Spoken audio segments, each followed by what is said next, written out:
Assalamualaikum warahmatullahi wabarakatuh. Nama saya Sri Sulistiawati, stambuk G701-18116 kelas D.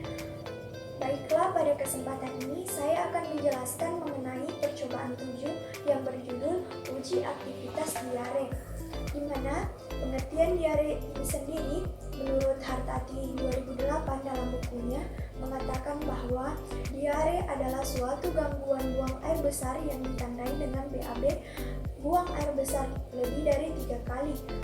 Kemudian konsistensi dari tinja yang dikeluarkan itu berupa cair dan dapat disertai dengan darah.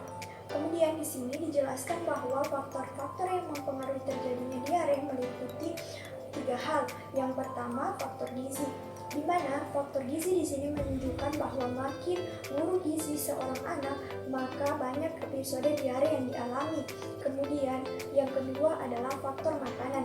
Kebersihan makanan ditentukan dari kemampuan seorang ibu dalam menerapkan perilaku hidup sehat terhadap makanan, dari proses persiapan, memasak hingga menghidangkan makanan. Kemudian faktor yang terakhir adalah faktor lingkungan. Di sini sanitasi lingkungan yang buruk juga sangat berpengaruh terhadap terjadinya diare.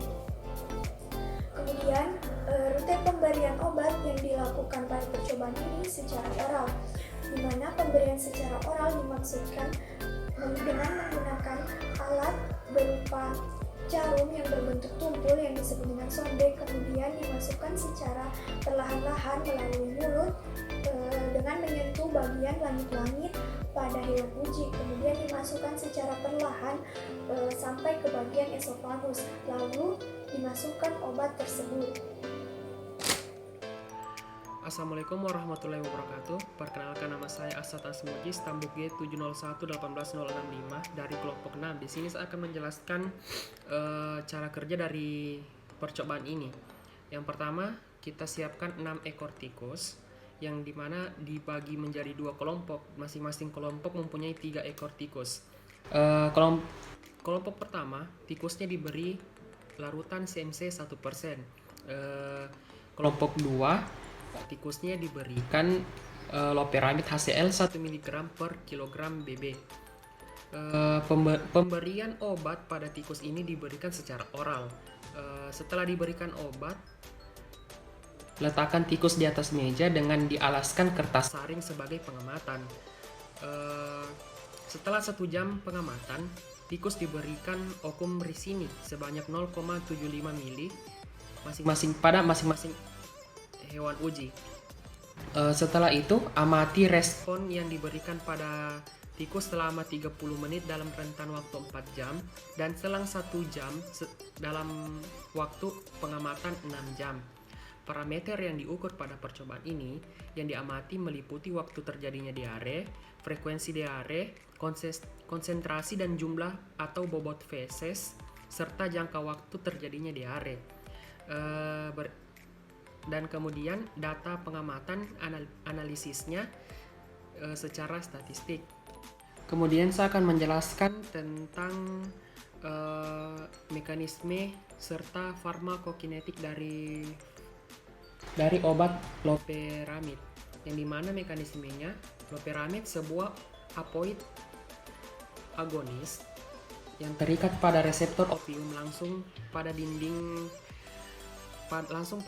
usus yang melekat secara longitudinal sehingga dapat mengurangi gerakan peristaltik proslisif dan perpanjangan waktu transif serta meningkatkan penyerapan air dan elektrolit. Kemudian farmakokinetiknya, dia absorpsinya pada saluran gastrointestinal. Dia didistribusikan ke dalam otak dan ASI. Kemudian obat ini dimetabolisme di hati, kemudian diekskresikan melalui tinja dan urin. Selanjutnya saya akan menjelaskan mengenai beberapa alasan perlakuan yang digunakan dalam percobaan ini. Yang pertama, alasan diberikan oleh di sini yaitu sebagai penginduksi diare, karena menurut Suharmi pada tahun 2013, oleoresini ini mengandung trigliserida dari asam risinoleat yang akan mengalami hidrolisis dalam usus halus oleh enzim di fase pankreas yang menjadi gliserin dan asam risinoleat.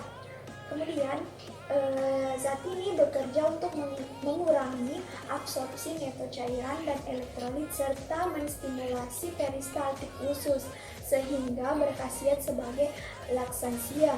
Kemudian, yang kedua adalah alasan digunakan norit sebagai marker atau penanda pada usus seberapa jauh obat atau seberapa jauh lintasan yang dilalui obat pada usus.